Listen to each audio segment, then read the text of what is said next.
Hello and welcome back to episode 9 of the Tips and Tricks series. Now, a small little change today. It was going to be tyre today, but I was supposed to be working on my car today and it absolutely, as I can only describe, pissed down outside, which gave me the idea of doing a video on rain. So tyre will follow this one in a week or so, but I'm going to move it on to rain riding and riding in the wet, all that kind of tricky stuff. So yeah, rain is quite popular if you play a career mode in this game. Milestone, for some reason, like to throw rain into every weekend to spice it up. But yeah, it's the AI are a bit bugged in as well, so it's a bit tricky. You might see some of my career mode videos that it would appear that I'm pretty poor in the wet. But the AI, especially in Moto 2, they seem to have traction control with a rider. If you have real electronics on, you don't have traction, which is what real life Moto 2 bikes have. They don't have any traction. So yeah, you do lose you could lose 2 seconds a lap easily. But enough faffing about. Let's get on track and get through some techniques on improving the feeling in the rain. So we are here at Silverstone as Valentino. Valentino had a brilliant race when here in 2015 aboard his M1 Yamaha in a torrential rain race, beating Petrucci on the Pramac back in the day. So I said, since I'm in Ireland and Silverstone is the closest track I've been to, closest track to me that I have been to also, I decided it has to be Great British weather, very similar to the Irish weather, probably slightly better than us, but anyway, I've gone here to make it a bit more realistic. So I'm going to start with setup. This game loves a soft setup. When in the rain, in real life mainly, you'll go always softer because you need more feel. You're not going as fast, so you don't need a stiffer bike. The faster you go, you need more stable bike, stiffer bike, and so on. Opposite, in the rain, you need more feeling. You need more of a kind of a super bike, whereas the GP bike, a prototype bike, is incredibly stiff. And in the rain, you need to really make it kind of spongy and soft, and just so you'll have a bit more feeling, basically. What I recommend is taking oil out, softening that, compression down, and putting your extension up, so you'll have longer travel, so you'll have more of the bike is more stable on so you travel over your front forks, the extension, how much it extends and compresses. You don't want you want a low compression, just so it's not very aggressive on the compression of the front forks. The spring hardness, you want soft springs, you want weight transfer, you need to keep heat in the front tyre. Less oil, you can change the way the bike feels without actually changing anything. Now, preload as well, I'm going to go for 2 on the front and a 3 on the rear. This game favours a bike that's a bit nose heavy. What I mean by that is I have the rear slightly higher, so the bike will want to tip in a bit more. Famously, Carlos Checa, the Spaniard, used to love a bike with a high rear, low front, because the bike would tip in naturally. The bike would want to turn. Very unstable and a nervous bike, but he was famous for riding a bike like that. Now we get on to the rear. You will see something along the lines of swing arm connector, so you want to push this to 6. Stiffness, compression, and extension. Now these are, we'll say, recommendations. You don't have to take the exact measurement. You can kind of take them and play with them, but these are what I would do in the rain. So preload around 2 or 3. Again, swing arm, you kind of just want to make it a longer bike, a more stable bike in the rain is what you're looking for. So yeah, and to get to the geometry, you don't want to kind of bang it out just a small, make the bike again a bit more stable for the softer tires, a bit more, just you want feel in these conditions. That's the main thing you need. Now, the gears, with the way the bike is at the moment, or with the game is at the moment, the way the gearbox is, I would easily leave the gears alone because they're quite long. You won't really want to be shortening your gears because you'll end up with wheel spin, and wheel spin will only affect more in the rain when you've less grip. So I'd start off, leave it there. Slipper clutch as well, I would leave it at 4, but I wouldn't go any higher than 4. I would not go up as far as 6 or even 5. 4 might even be slightly too high, but again, it'll be all. And brakes, funny enough, you can, in a straight line, you can brake just as hard in the wet as in the dry. It's when you start to lean in, you have lots and lots of less lean angle, and you have less edge grip, which is more important. Your tire is softer, so if you put anywhere near as much pressure on the outsides or the left and right side of the tire, you'll end up having a spongy feeling and you will crash. It's just the way it is. The Michelin rubber in the rain is very soft. So when it comes to brakes, this is more of a track preference, everything rider preference. There is no, you should always go for this brake in the rain or not. I'd play around with it based on track.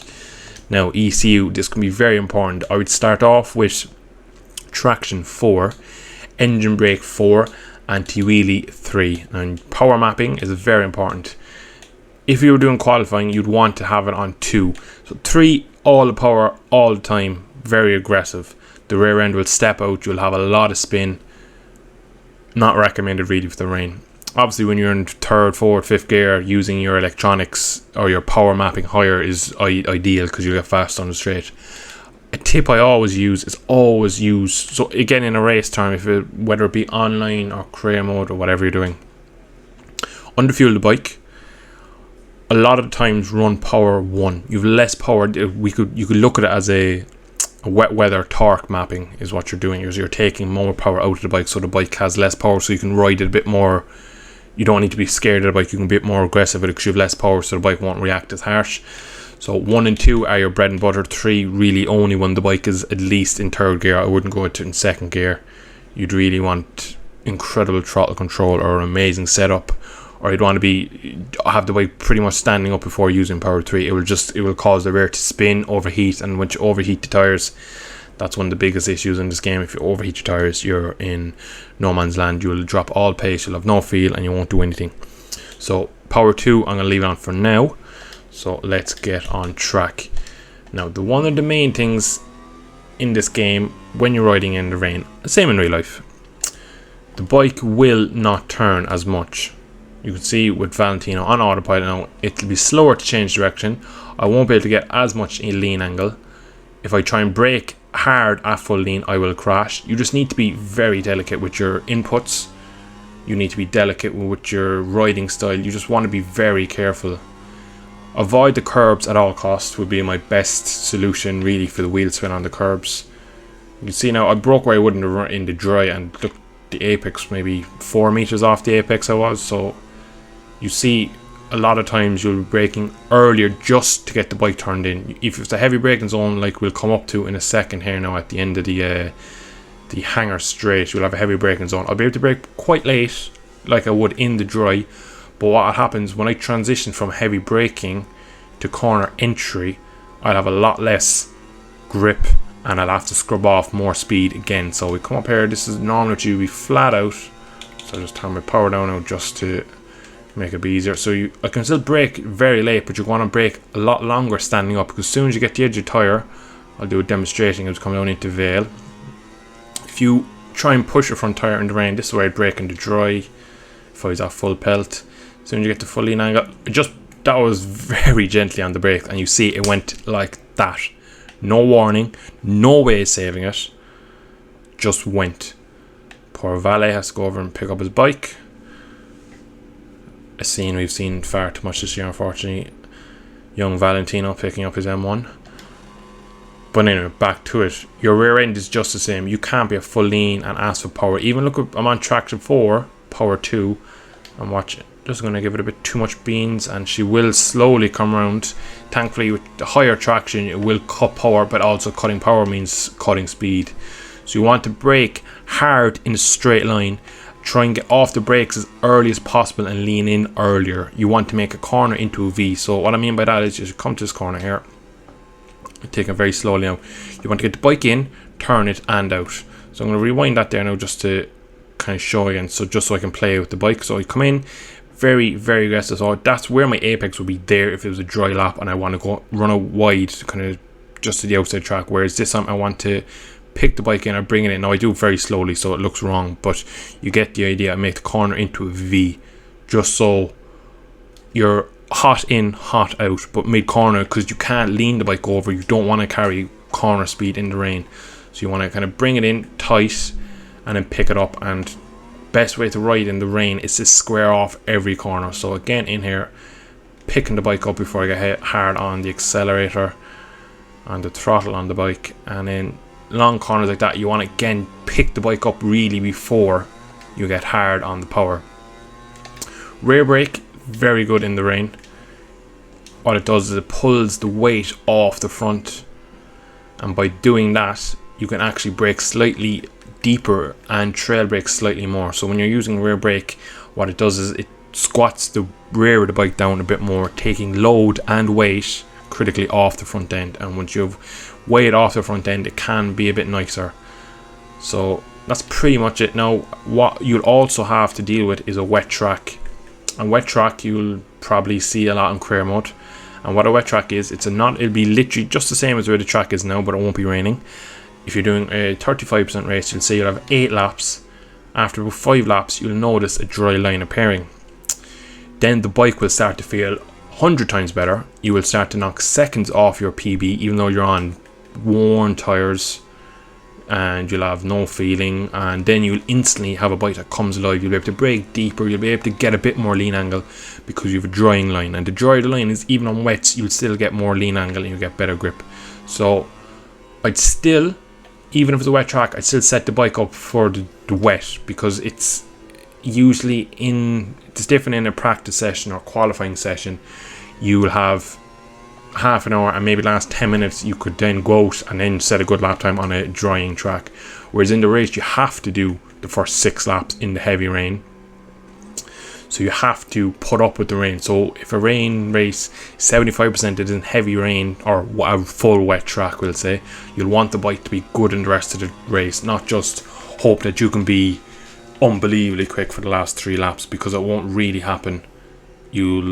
What'll happen is you'll probably struggle for 70% of the race, and then you'll be the fastest man on track for the last 3 laps, and you'll just about catch them and you'll cross the line. You'll be like, well, damn it, if that happened two laps earlier, I could have won it. What you could do, set the bike up for the rain, have good race pace for the 6 laps, be in the battle, and then when it comes to the dry, just as well as they'll be on the same situation, you can fight it out for the victory or for the podium or whatever it may be. So that's pretty much everything you need to know about riding in the rain. There's not much more to it. Everything really applies that would be in the dry. You ride the same, just square off more corners. You want to pick the bike up earlier. You don't really want to use the edge of the tire as much. Less power, more traction would be the way to go, and a very, very soft bike, would just to give a few tips at the end. So next up, like I said, in the series for episode 10, I think, will be tyre wear. Now that'll be a critical one for league racers out there and anyone that does career mode. So I'm going to leave this one here with Valentina crumbing across the line. Fortunately, we're never going to see him win another race again. Unfortunately, I don't think it's going to happen, but thankfully he's given us enough over the years. I'm going to end it there. Thank you so much for watching. I shall see you in a video in the not so distant future. Bye bye.